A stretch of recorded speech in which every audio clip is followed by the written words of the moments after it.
North Korean leader Kim Jong-un said ahead of the new year that the Korean Peninsula is inching closer to the brink of armed conflict.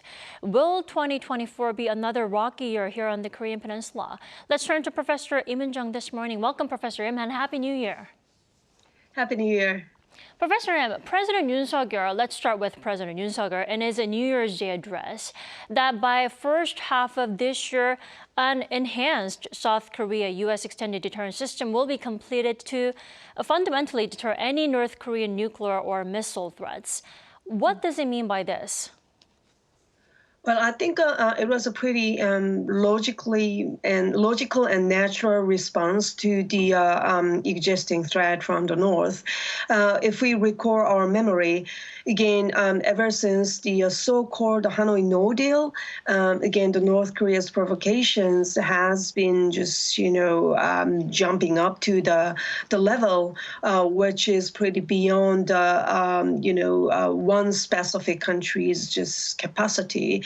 Again, as missile ranges have been diverse, and not only just nuclear and missile threat, they have conducted so many different types of cyber attacks or human rights violation is pretty much a serious too. So having had this very kind of complex threats from the North against the South Korea, our government has been trying to strengthen our deterrence capacity vis-a-vis the North. Again, of course, together with the U.S., again, the Washington Declaration, which was a very critical decision between the two governments, which was, again, addressed in the April when the President Yoon visited the United States. During his state visit, the Washington Declaration was addressed, which made the so-called NCG, Nuclear Consultative Group, possible. So having had this kind of, again, collective response to the North Korea's, that kind of, again, very complex threat, again, our government is trying to have a very, stable condition for the country's economy and the society. So again, I do think even though President Yoon, he didn't mention anything related to North Korea's provocation last year, but this year he mentioned it, and I think it is a logical flow from the provocations and then Washington Declaration and NCG and so on. Definitely not a so surprising comment from President Yoon Suk Yeol in regards to handling Korean Peninsula situations. And Professor M, how do you think that the extended deterrence system will be strengthened further than it is now? Again, as I mentioned, Washington Declaration was a very critical moment.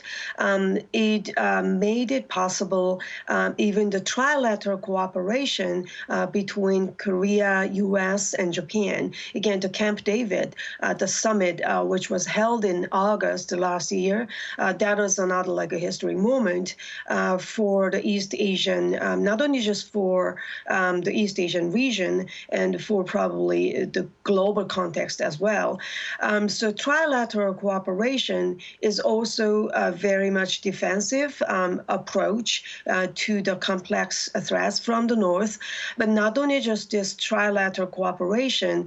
For example, NATO ambassadors, they visited Seoul at the end of the last year.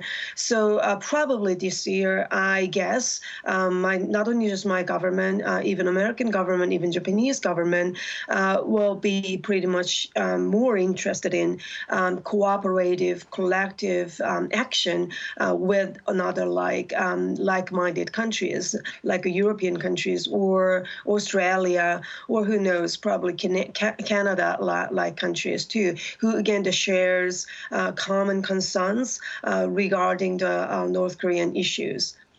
Definitely. And over the weekend, North Korean leader Kim Jong-un also called for perfecting his military's readiness posture. He said Korean Peninsula is, quote, inching closer to the brink of armed conflict. This is a pretty alarming sign, right, Professor M? Well, it looks like Kim Jong-un is trying to go back to the Kim Il-sung's year. Again, of course, under our constitution, South Korean constitution, we also do think North Korean people also are our people. And we are, of course, ethnically speaking, we're one nation, should be, in theory. However, all this kind of, as I mentioned, the threats from the North Korea is just beyond, again, our own just capacity. I'm not saying that, again, South Korea's military capacity is weaker than the North Korea. However, the situation is so much complex, which needs, again, the more collective action together with the like-minded countries.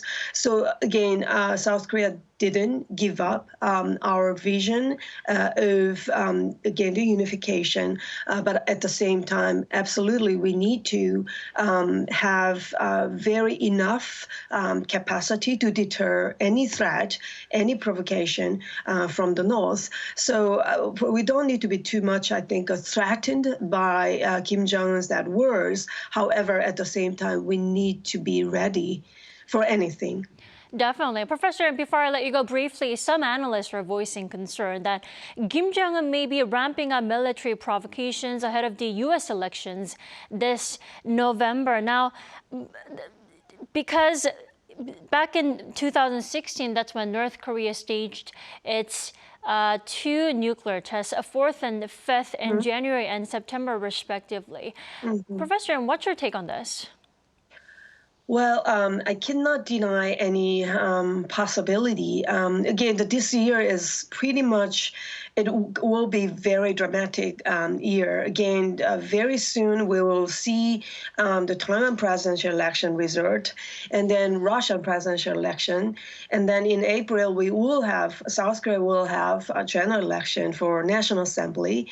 And probably in the fall, again, LDP, Liberal Democratic Party of Japan, the current ruling party, they might have their own party election for the party's leadership.